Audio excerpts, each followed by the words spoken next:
Минстройкоми готов принять жесткие меры в отношении руководства компании «Аквасервис», которая обслуживает котельную из сети.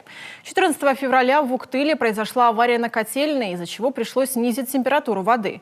Многие дома остались без нормативного отопления.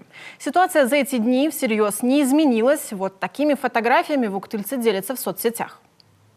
2020-2021 год – это вот самый проблемный. Это и что касается отопления. Что касается горячего водоснабжения, то это уже несколько лет такая ситуация.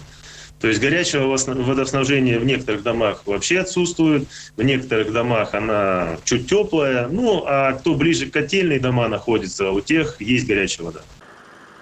Депутаты сообщили Юргану, что владелец котельной, компания «Аквасервис», задолжала более 100 миллионов газовикам и почти столько же энергетикам и другим снабжающим организациям. Минстройкоми заявил, если ситуация не стабилизируется и уктыльцы продолжат мерзнуть, последуют жесткие санкции.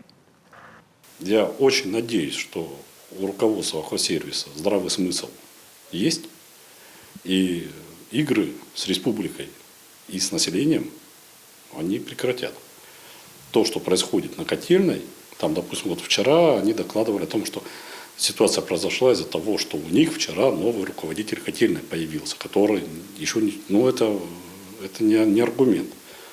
Поэтому я конкретно руководству «Аквасервиса» могу сказать, что игры надо прекращать. Как заверили в Минстрое, ситуация постепенно исправится. Отопление придет в нормативное состояние в течение нескольких дней. К апрелю уктыльский «Аквасервис» должен подготовить четкий план по финансовому оздоровлению предприятия.